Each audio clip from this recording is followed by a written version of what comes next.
Kailangan ko pa bang ipakilala sa inyo ang mid-range master ng NBA, Goat Fam? In the past, a smaller Delly trying to defend Shaun Livingston, no help.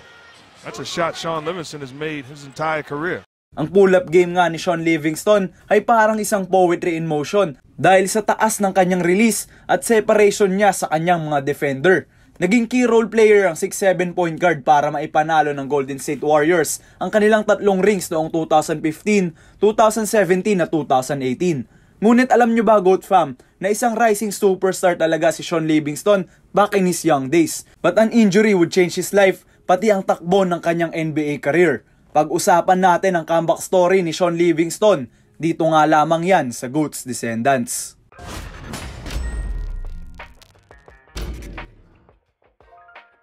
Isang out of high school NBA player si Shaun Livingston, Goat Fam.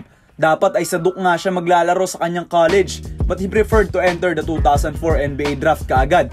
With shoes on ay listed nga ang height niya at 6'8", kasing height niya nga si LeBron James at point guard. Kaya naman isa siya sa mga original na tall point guard bago pa dumating sila LaMelo Ball, Luka Doncic at Shai Gilgeous-Alexander. Si Shaun ang naging pioneer para magkaroon ng mga ganitong type ng player sa kasalukuyan, Goat Fam. Napili siya ng Los Angeles Clippers noong 2004 draft bilang 4th overall pick ng taon na iyon.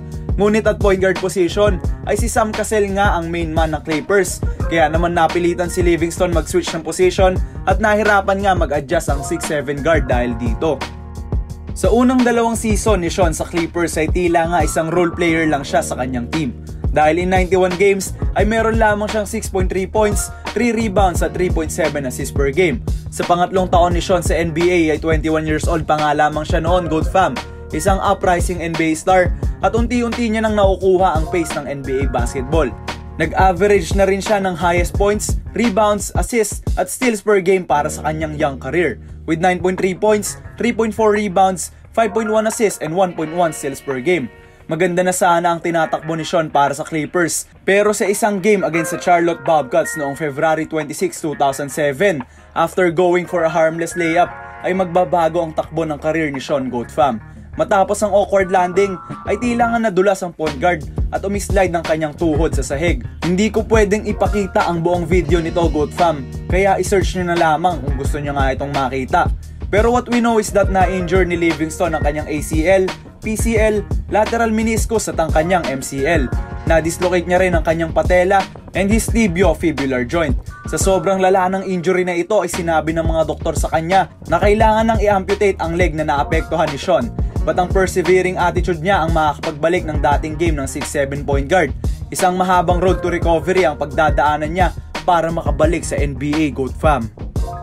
Endless therapy sessions, pagbabalik ng nawalang lakas ng binti niya, at syempre ang mental toll na kinakain ng ganito kalalang injury ay pinagsikapan lahat yan ni Shaun Livingston, Goat Fam. Pinagtiyagaan niya ang kanyang tuhod upang makabalik sa NBA at magkaroon ng chance of having a decent career. Alam nyo ba kung gaano katagal ang recovery ni Shaun Livingston? Nagtagal lamang ang lahat ng proseso na iyan ng 1 taon at 4 na buwan ng mahabang recovery session. Though kahit gumaling na ang kanyang tuhod, ay hindi pa rin naman nabalik ang explosiveness at dating laro ni Shaun. Noong 2008 to 2009 season ay 12 games lamang ang nilaro niya dahil doubtful pa nga ang mga NBA teams sa kanya. 4 games para sa Miami at 8 naman sa OKC. Naglaro rin siya sa mga teams ng Washington, Charlotte, Milwaukee, Cleveland at Brooklyn bago niya mahanap ang kanyang magiging forever home hanggang matapos ang kanyang career, ang pagpunta niya sa Bay Area para maging miyembro ng Golden State Warriors. 7 taon. Ganyan kahaba ang totoong naging recovery ni Shaun Livingston bago maging isang decent na NBA player muli. Sa Warriors siya nakilala bilang isang mid-range master sa ganda ng kanyang pull-up game. Tinulungan niya rin ng Warriors maipanalo ang 3 nitong rings dahil sa off-the-bench spark niya at syempre ang maaasahan niyang depensa, Goat Fam. Meron siyang 5 season para sa Golden State at nag-average ng 5.4 points, 2 rebounds at 2.4 assists per game.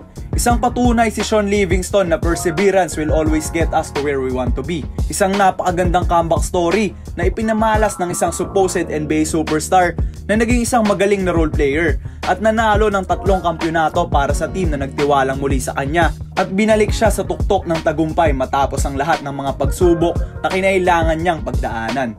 Iyan ang comeback story ng isang Shaun Livingston.